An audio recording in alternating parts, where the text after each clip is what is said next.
will cement it. All right, let's go and see at Madison Square Garden the great fight between Roberto Duran and Monroe Brooks. This is round one at Madison Square Garden. On the right of your screen is the lightweight champion of the world, Roberto Duran. And now at the top of your screen is Monroe Brooks, a native of Texas, fighting out of Los Angeles. And as we commented earlier, certainly the toughest competitor that Duran has faced over the weight. And Brooks weighing in at 143, Duran at 147. And Gil Clancy, Duran looks to me to be a little heavy around the waist. I wonder how fit he is for this fight. Well, I'll tell you, Tim, he weighed 147 on the nose at the weigh-in. But right now, I would say his weight is about 152 pounds. Now, that's 17 pounds above the lightweight limit. And apparently he had a hard time getting down to 147. Yes, he did. That's why I say he probably weighs 152 right now. He probably dried out, didn't have any breakfast. As soon as the weigh-in is over, he probably had some bouillon and then a good big breakfast. And then a big steak about 2:30, 3 o'clock. And right now, as I say, about 152 pounds. Well, as the fight goes on, we'll watch to see whether that will be a factor or not. The fact that he doesn't look real slim and trim, and the fact that he had to really work hard to get down to the weight. But he's throwing punches in this first round like he's in excellent physical condition. Certainly Brooks is. He looks terrific. Monroe looks like a trained racehorse. There's not an ounce of fat on him. Look at this flurry by Duran, attacking as he always does right from the opening bell. Referee is Arthur Mercanti, well known throughout boxing circles and particularly well known in New York. You know, Tim, this is going to be an interesting fight. We also have to see if Duran can take a welterweight's punch. Monroe Brooks has knocked out 27 of his opponents in 46 fights. That's better than the 50% average. He can punch. Let's see if he moves Duran when he hits him. Duran has been fighting some other fights over the weight, and indeed recently against Adolfo Viruet, Ezekiel Obando. He won a decision over Viruet and knocked out Obando. But this is, as we commented earlier, certainly the toughest welterweight opponent he has faced. This is one of the top-ranked welterweights in Monroe Brooks. We're under a minute to go in round one. Right now, Duran looks like much the physically stronger fighter. I like that little move he makes, Tim. You see, he feints that left hook and steps over to the right. He actually puts his right foot behind Brooks' left. Takes him out of position. He can't get hit, and he can hit himself. One of the things that we've noticed about Duran in his last few fights is his tremendous improvement as a boxer. People still think of him, I think, as a street slugger, a guy that just came out there and threw leather and overpowered people, but he's really polished himself as a boxer. Yes, he has. Got hit with two vicious left hooks.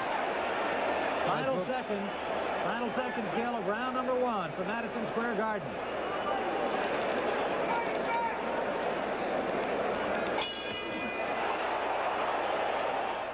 Rounds 2 and 3, a fairly even fight with Brooks holding his own, but Duran having a slight edge and just seeming to get stronger. So I guess, Gil Clancy, the fact that he doesn't look exactly slim and trim around the waistline is not going to be a factor, at least so far. We're in round number 4.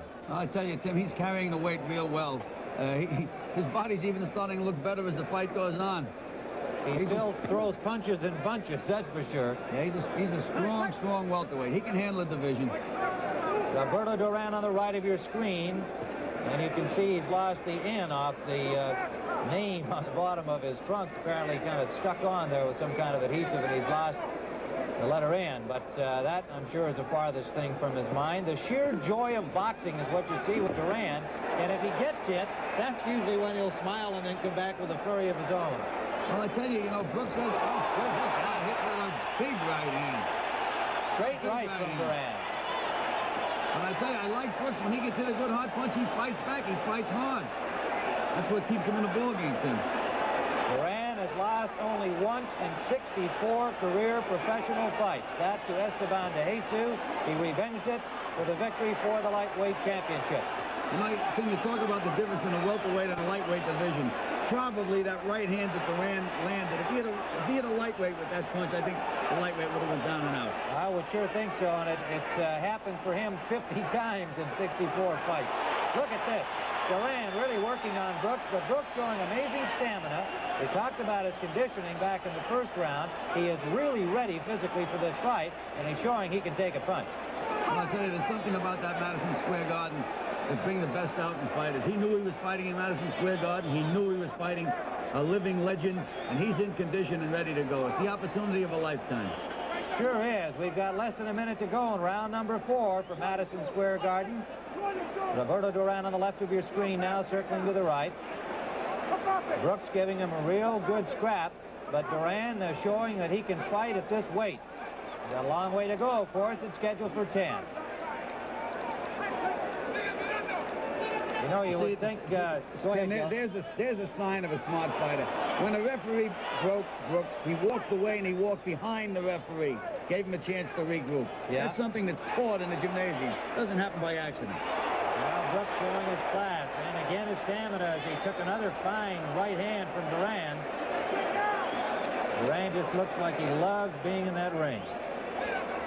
Got to be the most exciting boxer active today. There are a lot of good ones around, but Duran would have to be at the top of the heap for fan appeal. Final seconds, round 4. New look CBS Sports Spectacular. See the fight of the week, World Cup skiing, the Hollywood stunt competition, and more. You'll say you saw it on CBS Sports. Get down there. Round number 6, Roberto Duran and Monroe Brooks. In the 5th round, Brooks came back strongly against Duran, but I guess we'd still have to have Duran ahead at this point, Gil. Oh, yeah, Duran has won just about every round, but Brooks has been in every round, Tim. It's a question of Brooks landing one big punch and hurting Duran. If he can't do that, he can't win the fight. Roberto Duran on the left of your screen, Brooks on the right. Two well-conditioned athletes. We talked about the conditioning of Duran. As you can see, he doesn't look all that fit around the waistline, but boy, he has been throwing leather like he is in excellent shape. The 6th round, and Duran so far through 6 rounds against a class opponent like Brooks has shown he can do very well against the welterweights. And boy, there are a lot of great fighters in this class, Gil. Yes, there are. The welterweight division today, Tim, has more class fighters than any other division. You have the 2 champions. You have Palomino, you have Cuevas, you have Benitez, you have Weston, you have Dave Green, Sugar Ray Leonard. Just a great class. And with Duran moving up into the class, it's probably going to be the most exciting class in boxing today. Boy, there's a youngster in Detroit, the name of Tommy Hearns, getting a lot of attention. He's been flattening everybody in sight. He's going to be a factor soon against name opponents. Yes, you mentioned his name, and all of the top welterweights managers shake. Yeah, I'm sure they'll be trying to duck him for a while, but he's a name you're going to hear more about, Tommy Hearns. But right now, you're looking at Roberto Duran, the lightweight champion of the world, fighting at 147 pounds. He looks very comfortable at this weight. In fact, there's talk about Duran maybe even becoming a middleweight at some point. Well, no, I would have to say that the welterweight limit is going to be it for Roberto Duran because of his height and his square build. But I think if he can handle welterweights, he's going to be a factor and maybe even a champion in a short time. Good right hand. Look at those short punches he's landing on Brooks now. Now look at that look on his face, Gil. This is what makes him so exciting. He just loves the combat. Under a minute to go. We're in round 6. The crowd really loving it here in New York, as they do everywhere when Duran's fighting. And credit to Monroe Brooks. Ooh, Brooks is lucky Duran missed that one. Yeah, but he didn't miss the follow-up. He knows his way on the inside, too. He keeps his elbows in close, keeps him close to the body, and he's a good defensive fighter now, Roberto Duran. Well, that's what we talked about earlier. Under 30 seconds to go. He has really developed as a boxer. He's much more than a fighter now. Referee Mercanti doing a good job, as always.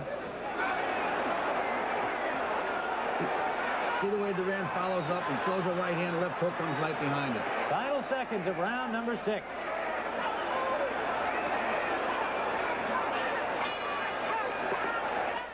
Again, Brooks hanging in there, but taking more punishment. And now we're in round number 8. And Duran really seems to be dominating Brooks now for the first time, showing a little signs of tiring, Gil. Yes, he is. Duran has been setting a tremendous pace, and he's been landing some heavy punches to Monroe Brooks. And punishment. And any question about Duran's conditioning is moot now, because he has continued to throw a lot of punches and throw them together. Lots of combinations, showing no fatigue whatsoever. I tell you, Brooks still looks like he's in good condition, but he's starting to flinch when Duran feints. He's feeling the effects of the punches. Roberto Roberto Duran, 63 victories, only 1 defeat. Did you see Brooks try to jump up and down? That means he's not feeling his legs too good. He actually tried to feel and say, are my legs still there? He wants to know. We'll find out. Oftentimes you'll see fighters do that as they're taking more punishment as the fight advances, and that's a good point you make, Gil, that fight fans should understand what the fighter's trying to do at that point. See what he's got left under him.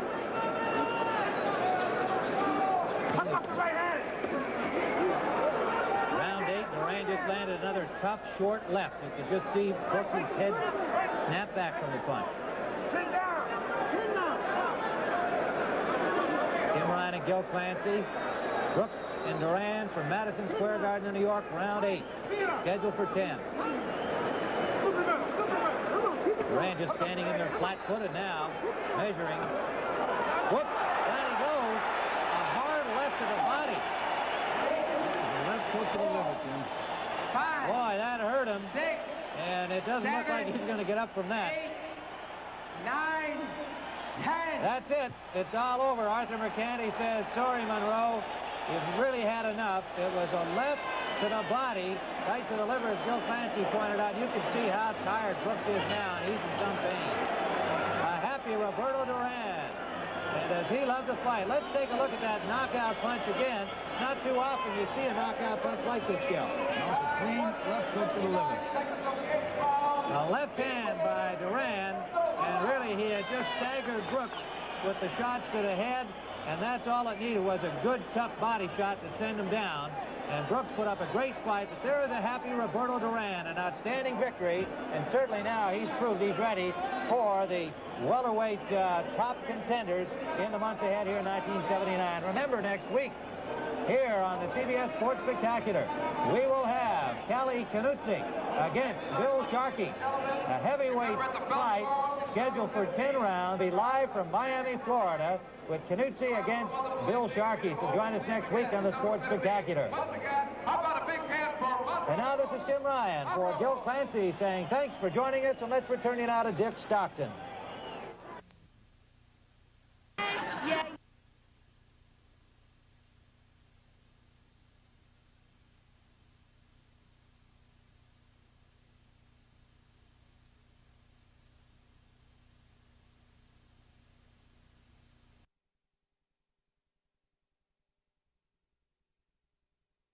Said, he says, I'm champion of the world right now, and if I get a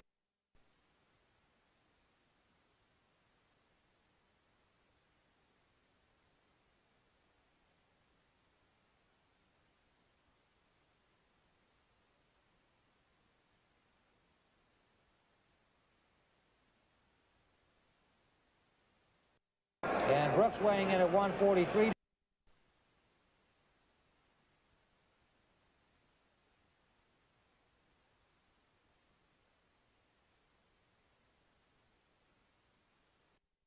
'78. Duran, the light